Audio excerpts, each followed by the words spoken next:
This end is tied off with a base anchor on a tree that's maybe 25 or 30 feet away from my climbing tree. It goes up, that line goes up, and it goes to my pulley at the top and comes down to my speed line. This is the end of my speed line, tied off to the base of this tree. Comes over, and I have a VT holding my speed line rather than having a solid tie off. This way, if the tree were to sway or it needed to be pulled, it would slip rather than separating something. So, and that's the speed line going up to the tie-in point at about the 60-foot mark of that white oak. All right, this is a little practice shot on the line itself. That would be a pretty fast zip line if you were doing it that way, but we're not going to do it that way. But this is just to test the rope and the system, and we'll give it a little pull.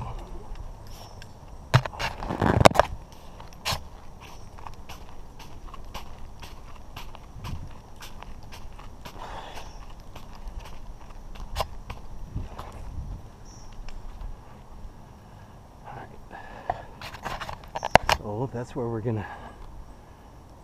we're gonna come down from. As we go up, everything looks nice and secure.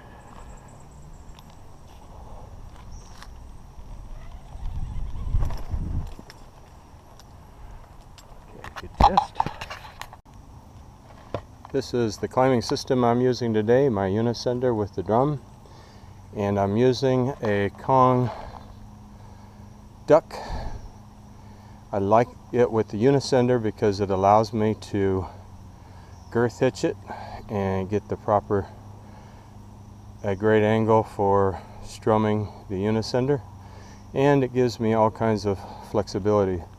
The Kong duck is one of the few ascenders tether attachments that I know of you can actually use a Dyneema sling. So, and then it's secured with a rubber stopper to keep that in place. And what I do is then I attach a foot loop there. I'll use a hand ascender and a foot ascender. Right, everything's secure and checked. Connections are checked. And I'm ready to walk up to my tie-in point.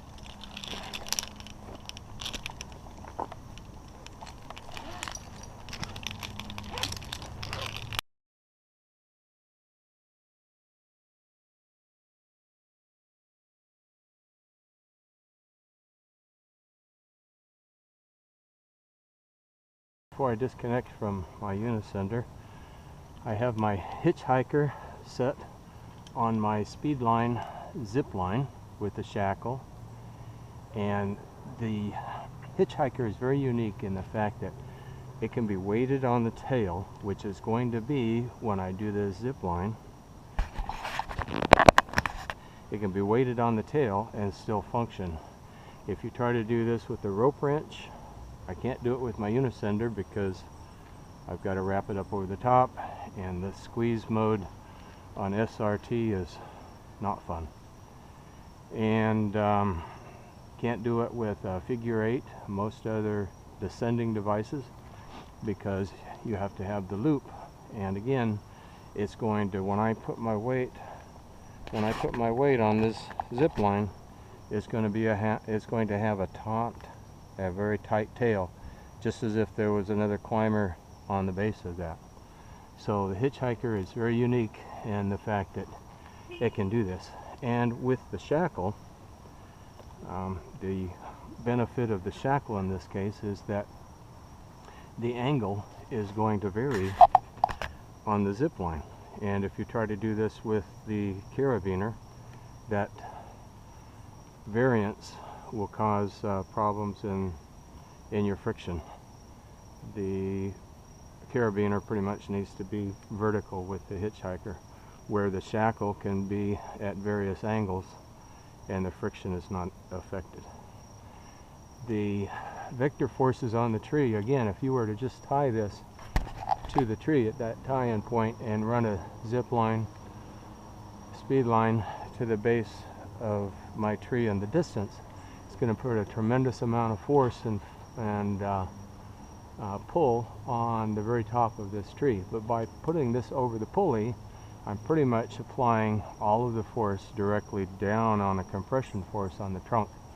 And if it did anything at any point, it might actually have a tendency, depending on the angles, it could have a tendency to push the other direction. So depending on the lean of the tree, you could set this to either pull or to push on the stem of that tree. The reason I'm using the pulley primarily is in preparation and planning and practice to do this on a very tall Douglas fir that would have some sway. And if you have sway in the tree, you don't want to be anchored.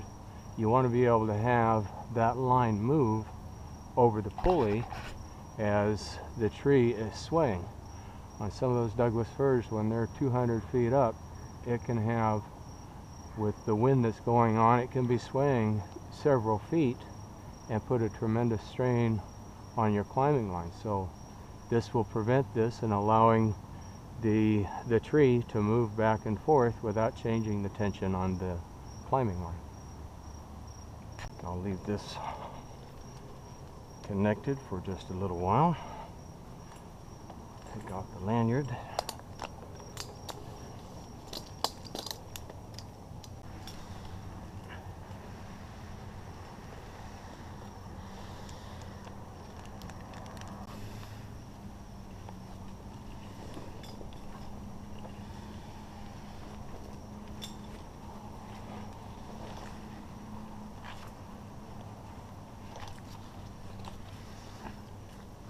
Looks good.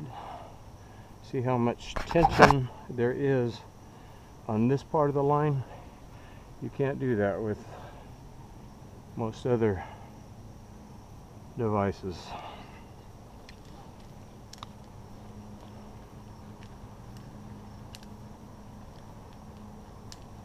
And zip line away.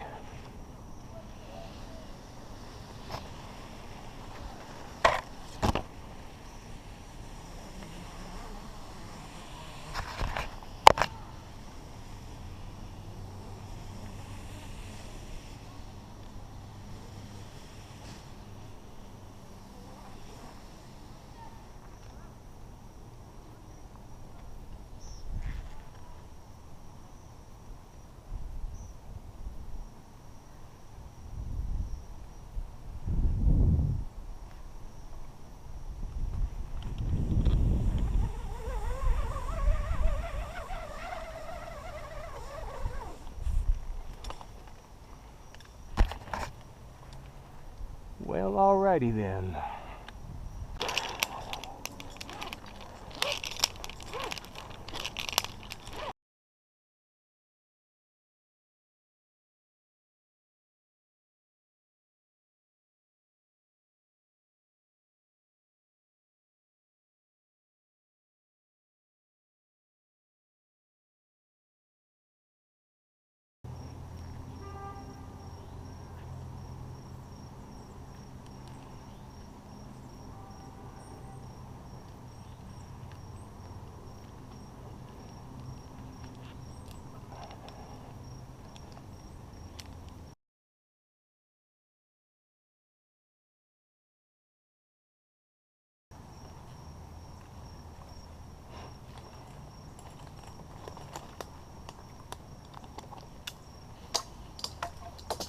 Ready to go.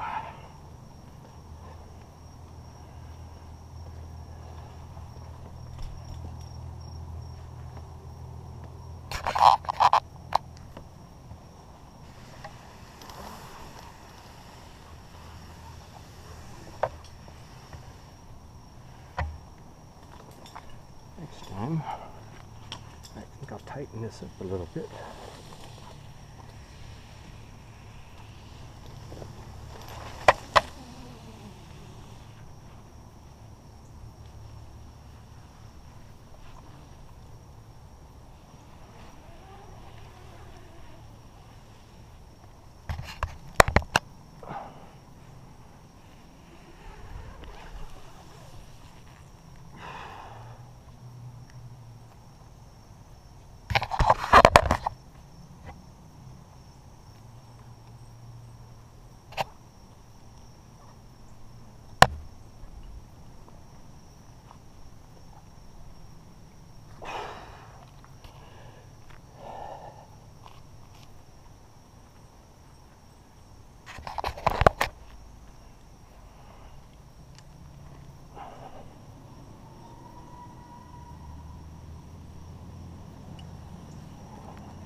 Alright, I'll set this up. I'm going to put a little more tension on the zip line. I haven't run it through a pulley or mechanical advantage so as not to put too much tension on there. But this will give me pretty good tension, and again I'm not pulling the tree over because the tie-in point goes up and over a pulley, so it's with the angle it's all pretty much compression down the main stem. Okay, I'm going to try the rope wrench on the speed line and confirm that it doesn't work with the tension on the tail. I've tried it in other configurations, but just to appease myself, I've set this up. And I've put on a pretty minimal VT. It's barely got one braid and 4 wraps. So if anything would allow this to come down the line, it should. So we'll slide up the line a little bit and see what this does.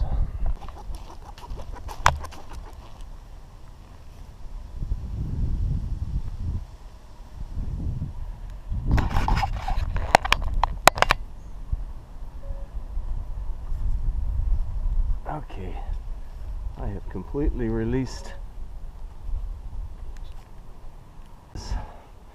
Is once you get down to a suitable angle, then you can completely disengage the rope wrench and use your friction hitch. It's going to take probably 2 hands. Well, there, you can do it with one hand to make that work, but you're going to have to disengage. Alright, I've just tied off some of the tail of my climbing line, but when you look at those 2 angles, the stem pretty much divides them, telling me that the forces applied are pretty much just compression forces down the trunk. And when I extend out the zip line a little ways, that angle will change slightly, but the tree also has a little lean to the left, so that will counteract any pull that comes from the other side.